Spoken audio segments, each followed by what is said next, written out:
We are contributing our part and have aligned ourselves to the WHO global strategy, which is to reduce physical inactivity by 10% worldwide. So we believe that this complete program, which is being carried out, will bring efforts to reduce or to contain the mortality rate caused by NCD.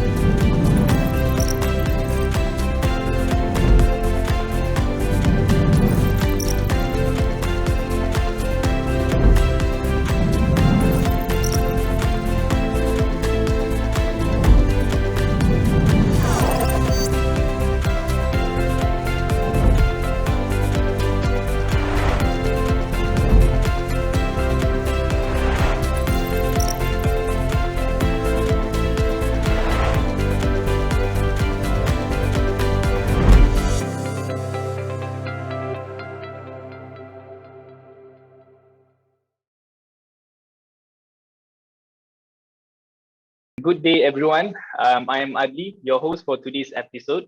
So I would like to welcome all of you to the WCEM podcast. We are here again to discuss on non-communicable diseases or NCDs and exercise medicine related to our conference this year with the theme Living with COVID-19 Combating NCDs. So if you are new here, the World Conference on Exercise Medicine has gathered participation of 59 speakers from medical experts to exercise scientists from 32 countries all around the world to share their knowledge and contribute their part in combating NCDs. And let's not forget our sponsors. Thank you for our sponsors for this WCM podcast.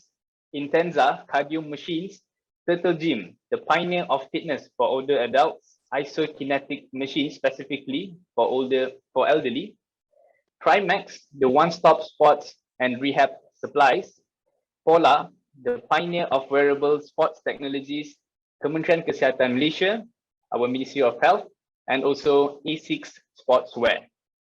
So today, the podcast will be on the topic of understanding exercise behavior change, and exercise participation for health and fitness. So in this topic, we bring you our respective guests. He is a Dean of Philippine Sports Institute from Philippine Sports Commission, a consultant from the Philippine Sports Commission, Indigenous Peoples Game, a former Dean of College of Sports, Physical Education and Recreation, Mindanao State University in the main campus, Marawi City. He also has a Master of Science in Leadership and Management in Sports Psychology from University of Oregon, USA. He is also an international speaker, a researcher, and author of Random Thoughts, ATBP. You can search that on Google. And he's also a physical educator, a coach, a multi-sport athlete, and a sports missionary. Please welcome Professor Henry Daut from Philippines. Thank you very much, Adil, and greetings of peace to all our viewers and participants in this podcast. And I would like to greet my fellow members of the Exercise Medicine Conference Scientific Committee. And this is an opportunity for us to share our knowledge and experiences in the field of health, fitness, and exercise. So thank you very much for having me here. Thank you very much, Professor Henry. So, Prof, I've been told and I've known that you are quite active in this community approach in exercise, okay, in Philippines. And this year, you are bringing a new topic, which is about the exercise behavior change and exercise participation for health and fitness. Can you give us a little bit of summary? Don't tell them what about all about your topic because they won't attend the conference later. So we just give a summary of your topic. So what is it all about actually? So the topic that I'm presenting is about the need to understand exercise behavior change in relation to how people should participate in exercise programs. And we all know that most of the time when we go into exercise, immediately we address the questions of what, why, when, and how, or what time, without actually viewing as to what stage you are in the exercise behavior that we have. So I see it very important that before anybody should go into an exercise program, he or she should know first what stage he or she is in the behavior towards exercise. That way, it gives him a better perspective on what to do and making sure that there will be changes in behavior from what he is presently having now to a more positive behavior of maintenance, active participation. So this is basically the meat of my paper, my presentation, that as exercise practitioners, as exercise specialists wanting to help people to get into regular exercise, we're not just going to give them the what, the why, the when, the how of everything they need to know, but first they should know how or what states they are in terms of their behavior towards exercise. In that way, they are able to understand better what to do in terms of changing that behavior from one stage to the other so that they will reach that very important states of maintenance of exercise participation. So that's the overall picture of my paper. So, Prof, is it more like awareness that this behavior? Is it more towards Yes. awareness? Yes. Yeah, very, very important is we need to be aware of our behavior, our motivation, and our self-confidence in terms of doing exercise. That's true, you're right. It's about being aware of where we are now, at what stage of exercise participation, our behavior towards exercise. That will give us a better understanding of how to proceed to become an exercise practitioner. Yes, yes. So, Prof, is some kind of a community program, or are you going to do a community program under this topic? Do you have any Yes. community program regarding this topic? Yeah. Actually, we just completed in May. We just completed our research on exercise behavior change among adult Filipinos during this pandemic, and we found out that many, although many are in the maintenance states, that means they are regularly exercising, but a very high percentage are still in the pre-contemplation. That means they are not still interested in exercising, or they are still thinking about it because of the situation. And we need to be able to design specific programs of intervention for each level that they belong. So the result of the research will guide us, the exercise specialist, to plan for intervention for the respondents, for the participants that we will be attending to. I see. Because like in Malaysia also, I noticed that people are having, no, most of the people in Malaysia having a hard time of, catching this awareness of exercise even before the pandemic. Okay, so what is your plan actually to make them adhere, to make them more adhere to this exercise, to change their behavior? What is actually the plan of giving them the adherence? Yeah, actually, there is a very simple questionnaire that they can answer to determine at what stage they are in. It consists of 4 questions, and through the questions, it will assess at what stage they are in their exercise behavior. Are they in the pre-contemplative states where they don't care about exercise because they feel they are healthy and they're okay? Or are they in the contemplative wherein they become aware that illnesses are prevalent nowadays and they get tired in climbing the stairs, so they need to take action? And maybe they are in the preparation stage wherein they were already aware of the value and benefits of exercise. That's why they plan to enroll, they buy clothing and apparel so that they prepare for exercise. Or they are in the action stage wherein they are now doing some exercise actually. And maybe getting into those stages will help them understand what they need to do. And that is the reason why it's really important that we advocate an awareness and appreciation of the need to know the states before we do anything to exercise. Because sometimes in the process of immediately exercising, not knowing where we are, we might have just a short term effect wherein at the end we get tired because we don't benefit, we don't see improvement. So knowing the states is really vital for maintenance, for exercise adherence. True, true. Because most of the people now, they don't know what is actually exercise, and they don't know what is actually sports. Because here we actually has defined the difference between exercise and sports.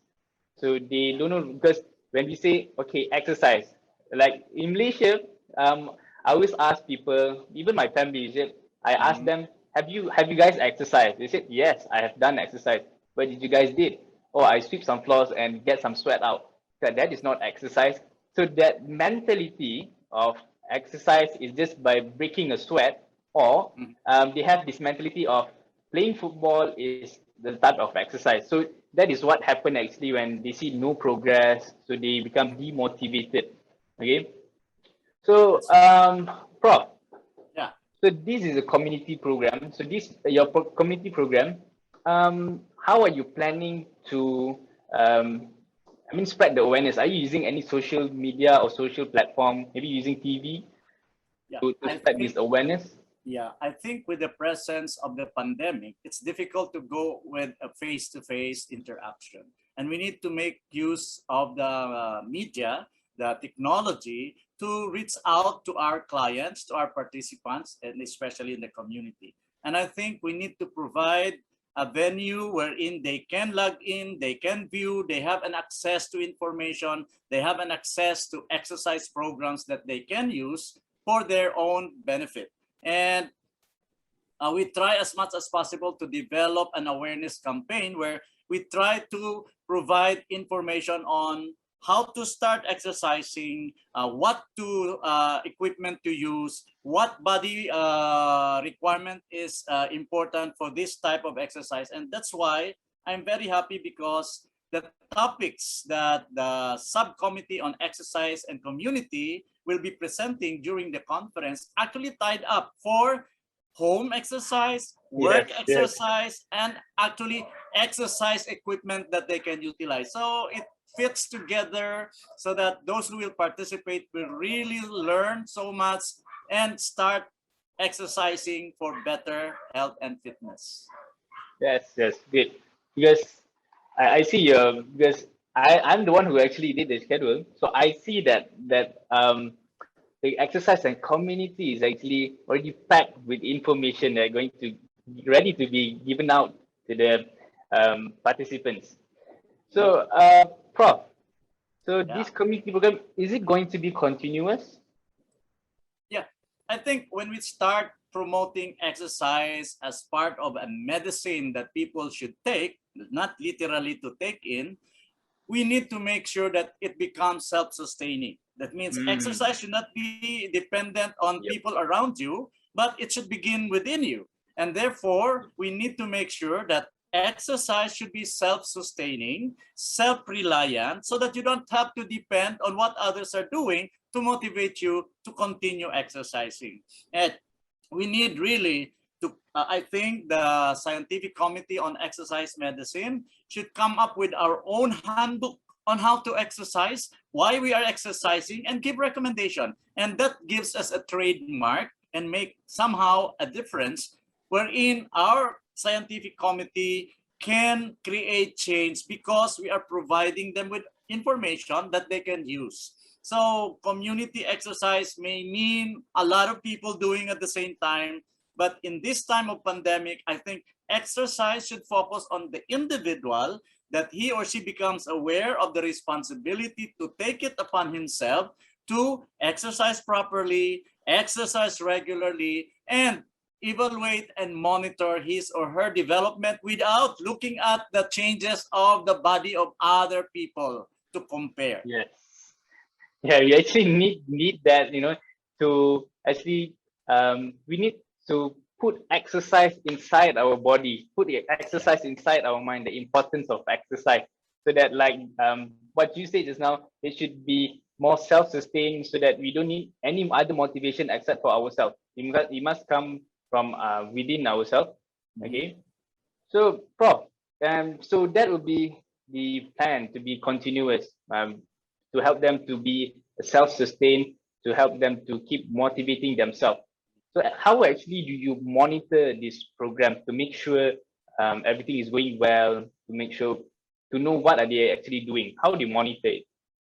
Yeah, I think when we go into this program wherein we are in a difficult situation of seeing what's happening, we can come up with a monitoring guide where participants can report as to the number, the frequency, the length of time, the type of activity. So it will be more of some kind of a report card wherein participants can share what is happening in terms of the improvement they're having, the problems that they encounter, so that we can assist, even if we are not going to see them personally, but through technology, we can reach out. That means if we see problems or issues on the part of our community doing some exercise, we can address by providing some kind of a Zoom meeting, some kind of an advertisement, or using the technology to reach them. So it's not very much a concern, because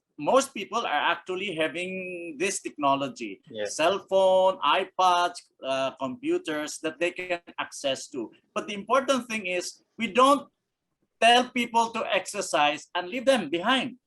Forget about them. We need to continue to monitor them, because it's one way of keeping them motivated, that people are watching them and they're happy to know that there are individuals who are concerned of their welfare. So community exercise should not be left alone for the community to continue, but we in the practicing field should also share in making sure that we appreciate what they are doing, and we are following up, and we are taking information that we can use as data to further develop exercise programs.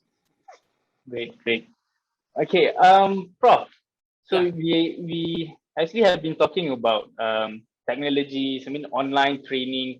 I have a question for you, which is, what is your opinion on online training or online personal training that has been being used, especially during this pandemic itself? So what is your thought on that? What is your opinion? Maybe is it good? Is it bad? How are you look? How do you look at this online personal training? Yeah, online personal training is actually beneficial, especially for those who need programs to follow. But what is important is we need to train and educate our participants, our community, to become more self-reliant. That means we should not be too much dependent on those fitness instructors to be showing us what to do. We need to educate them. Because if we educate people, they can translate it to their families, to their friends. So we reach out more. But, at present, we need to start somewhere. And personal training is important because it's one way of attracting people to exercise. But in the long run, I see the need to own the responsibility to exercise after learning from these people, by allowing us to show what they can do, how to do it, what type of exercise, equipment, etc. In the end, we need them to own their behavior, their practices, so that even without us, they can continue exercising, and more likely they can influence people around them, rather than, oh, you enroll again and then you follow this. So there are two actually benefits. It promotes. At the same time, it helps, but we, I think, should make sure that they learn, they are educated, and they become self-reliant in the exercise program. True. Because now, what I've seen is, so before the pandemic, there was the face-to-face personal Yeah. training. So what that personal training, to me, that personal training actually creates this person to be dependable on the trainer. Yeah. So maybe they didn't see that they actually need to be dependent on themselves. Mm. So now when they have no personal trainers, what I saw from my perspective is they actually they don't want to exercise anymore Yeah. because they don't have anybody to push them, to Yeah. motivate them. So now they are sitting at home and they try to do exercise, maybe because now they're looking at to internet, YouTube. So they Yeah. just follow whatever people do instead of use whatever that trainer have actually taught them to do. Mhm. Yeah, that's very true. And in fact, most of the time when we go into fitness centers, you see there a competition in terms of the clothing they wear, the gadgets they bring. But in the end, when especially this pandemic has resulted to a lot of questions, how is it going to influence if we cannot go into the club anymore to show off what we have? Instead, we are at home. So, I mean, you are right. We need to imbibe a desire to be self-reliant. We understand the need. We appreciate the need for exercise, and we should learn how to exercise, why we are exercising, and motivate ourselves and learn to monitor the development of our body. True. Yes. So I think this will be a very interesting topic to listen to. Yes. So your topic will be on day 2 at 1:30 to 2 o'clock. Right. Okay. So I think every participant they should anticipate this topic because now they're sitting at home. So I think Mhm. this will be the most anticipated topic because most of the people are demotivated right now. And what have we studied and the world have studied actually that the NCD has been the main cause of the mortality rate for COVID-19. Yeah. Yep. So they actually have to open their eyes. I mean, this NCD is actually killing them before this pandemic and it make it worse in this pandemic. That's very true. That's And very I just read this new article, Prof, about obesity being the number one comorbidity for COVID-19. Mhm. It's actually the number one killer now. So Yeah. I really True. hope that these people now actually start to realize what is the importance of exercise in their life, not for their health, like not for their body only, it's for their life.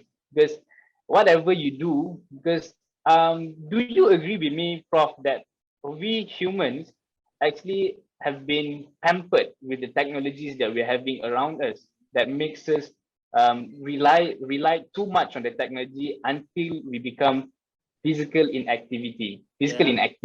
Do you Yeah. agree with that? Yeah. Very true. Because instead of walking to the store, you just type and order. Yes. So walking is an exercise, but now you're going to sit and wait for the delivery person to bring the food. Okay. So there's so many challenges we have to face. And I think the conference that WCEM is organizing will really make significant difference in making people understand and value exercise. Yeah. Because last time we only heard about that our information is on the tip of our fingers, right? Yeah. But now it's everything is on the tip of our fingers. The Mhm. food, clothes we want to buy, everything is on the tip of our fingers. We just click Very and true. they'll come to us. So yeah, physical inactivity is increasing, I think day by day, month by month, year by year, because Yeah. we are becoming more reliable. Mhm. So this will be a very, very interesting topic. I mean, to make people actually realize that they need to move. Yeah, It- that's true. and yeah, I will take this one quote or the tagline from MSNS Exercise Clinic, which is your Uh-huh. movement is your safest cure. Oh, that's very beautiful. I like that. Yeah. And I think WCEM should come up with some handbook that we can share to the world. Mm, Uh, we need to encourage more researches on how people in each country are exercising, what are the issues that we are facing for every country, so that as an organization, we can actually address, because we have a lot of sports science experts, exercise experts, who can share knowledge and best practices so that it can permeate to the population and help own exercise as part of life. yes, I totally agree with that. Okay, Prof. I think we have covered most of your topic, yes, Okay. because you don't want to leak too much because they might want don't want to join later. Yeah, that's true. Okay, Yeah. Prof. I have actually prepared few questions. I call this question is a this and that question. It's more. Okay. It is not about this topic anymore. It's out of the topic. So Okay. this is about you. So, Prof. Um, juice or coffee in the morning? Coffee. Coffee. Yeah. Okay, you're a coffee person. Why coffee, Prof? Why you like to Yeah. drink It coffee? makes me awake. It keeps me alive. And drinking coffee, I drink 4 times coffee. That's why it's not good actually. And presently I have a coffee here. It some kind of a pumping up drink for me to Yep, think, to yep. do a lot. So the next question will be: are you a night owl or a morning person? Night owl. I stay very late. Oh, yeah. I actually read a study about I see people who stayed up like up late night actually will be more intelligent. Whoa. Do you agree with that? Because now most of the I mean the physician and most of them they like to stay up late night. Maybe they do work late night, they study. So you Yeah. are one of them, one of the intelligent person. Okay, now the third. Sorry, I call you Doc No, because no, I Henry. You already can call me Henry. call you Henry. Yeah, Okay, sure. I will call you Prof. Okay, the third Dine question: in. dine in or take away? Yeah, it gives Dine in. it Why gives dine in, Prof? opportunity for discussion, for exchange of Mm, views. You can just eat anywhere, but getting into a restaurant allows you to mingle with other people, allows you to encounter new friends. So I like being in the restaurant when I eat. I see. I see. You are what we call this as an extrovert person. You like to talk to people. Yeah. Very good. So the fourth question would be education or experience. Experience is vital to development, but we really need education.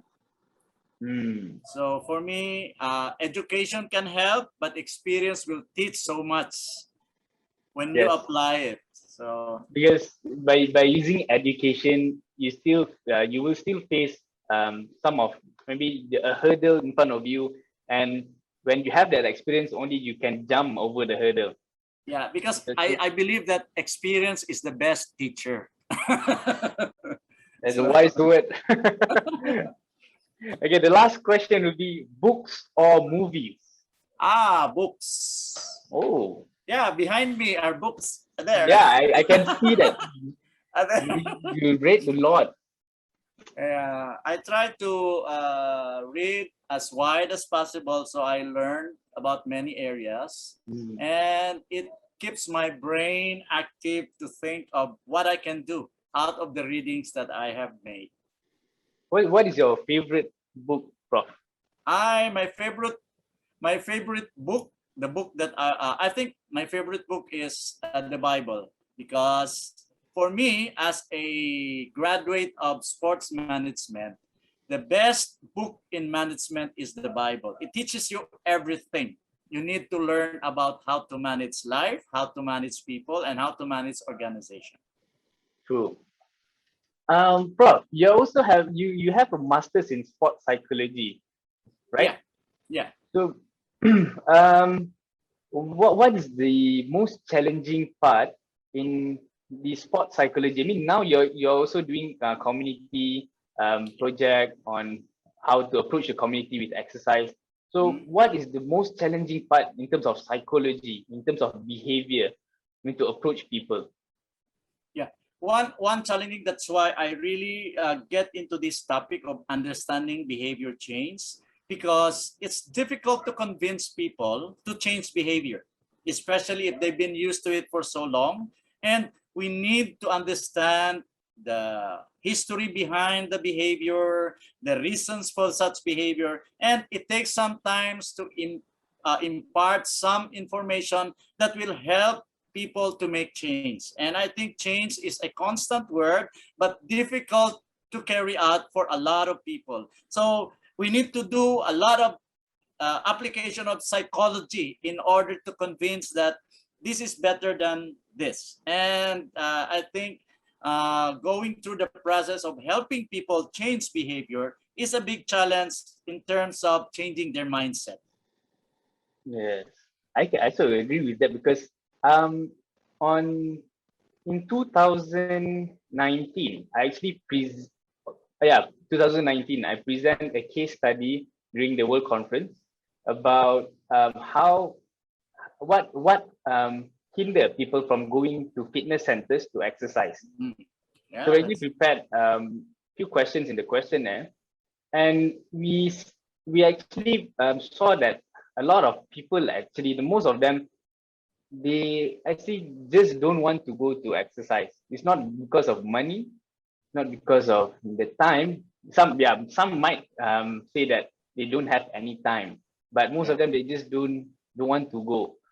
yeah, Yeah, yeah. because of We yeah. because Go ahead. of the their behavior, like you said, their awareness is there's so lack of that awareness of exercise, of health, especially. Yeah, we just completed our research on attitude towards exercise among college students, and it is very interesting to note that majority of them are not into exercise because they need to separate work from exercising. Just like what you say, sports and exercise. We need to make to have a definition of, is playing necessarily be an exercise, or is sports part of exercising? And sometimes we see people not going into exercise because of the connotation that when they go to the fitness center, it requires them money. They have to be in good form, attire, and etc. So these are behaviors that should be changed so that they appreciate better the need to exercise, regardless of what attire you wear, where you exercise, how you exercise. Yeah, as I mentioned, we have done studying about attitude towards exercise among college students. And it is very interesting to note that although many said they are exercising, but it's not regular, and they use sports as a form of exercise rather than understand what consists of an exercise. So just like what you mentioned earlier, that you define what exercise is, what sport is, and are these two similar when we deal with exercise as a program? So I think there is a need really to clarify what consists an exercise and how other physical activity can be part of exercise programs. And you notice that many use work as also a form of exercise. And Yep. the difference, what do we know about these differences? Because sometimes when we think of work, it becomes a burden. It requires time, but we need to make sure that exercise should be free from anything. It should not be thought of as a work, but it is some activity that we can do it leisurely, do it with fun, and do it on our free time. So Mm. there's a need really to make people aware, understand what exercise should be, and how we should make use of our time in using exercise to become healthy and fit. True. Because now, just like you said, that we have to actually define exercise. We call it as the voluntary muscle contraction Mhm. in a dedicated time or in a dedicated time phrase. Yeah. So they have to actually voluntarily contract their muscles. Yeah. They voluntarily have to move in a specific time that they have they're specified for exercise. So that maybe that is why they feel like it is a burden. They have to, oh, I have to put one side of my time for exercise. Mhm. Maybe that is one of the cause that actually they Yeah. don't want to exercise. Yeah, that's true. Interesting. Yeah. Okay, Prof. Mhm. I think we have covered most of the things. Do what actually do you have in mind for this World Conference on Exercise Medicine, other than the handbook that you mentioned just now? What do you have in mind? Maybe for the conference, on the next conference or this conference? I think this conference and future conferences that we will be organizing will really help make people aware of the significance of exercise, not only to the person, but to the people around us. And it really will help provide knowledge, understanding, best practices so that people can choose on what to do in order to improve their health and fitness. And with this pandemic that we are battling, I think exercise is being highlighted, not just an alternative prescription for health and fitness, but the most important prescription to avoid getting the COVID, contracting the COVID-19, getting ill, going into the hospital, because we always believe that prevention is better than cure. And if we can prevent it now, we might as well practice exercising regularly so that we eliminate all the concerns that we will have when we get sick. And we know that health is wealth, prevention is better than cure, and there is no other time to start but now. So this conference will really drive down a very strong message that we need really to exercise. Yeah, thank you, Prof. Prof, Yeah. do you have any platform of social media that maybe these people want to connect closer to you? Do you have any Facebook? Do you have any Twitter? Do you have any Yeah, I Instagram? have a Facebook. They just have to type my name and Henry underscore Daut. Okay, so you got it, guys. If you like anything, you want to contact Professor Henry, maybe you can try to um, text him at his Ah, Facebook. yeah. Or email. Yeah, sure. Yeah, email. So if you guys want any email, you can just ask me. We will give out email because Professor Henry here have give his consent, so you can email out to him if you have any questions regarding this exercise behavior change Mhm. and anything, maybe anything regarding sports and psychology. Yeah, Yes, Prof? yeah, sure. Yeah. Right. So I think I can do a wrap Okay. for this podcast, which is exercise behavior actually starts with us.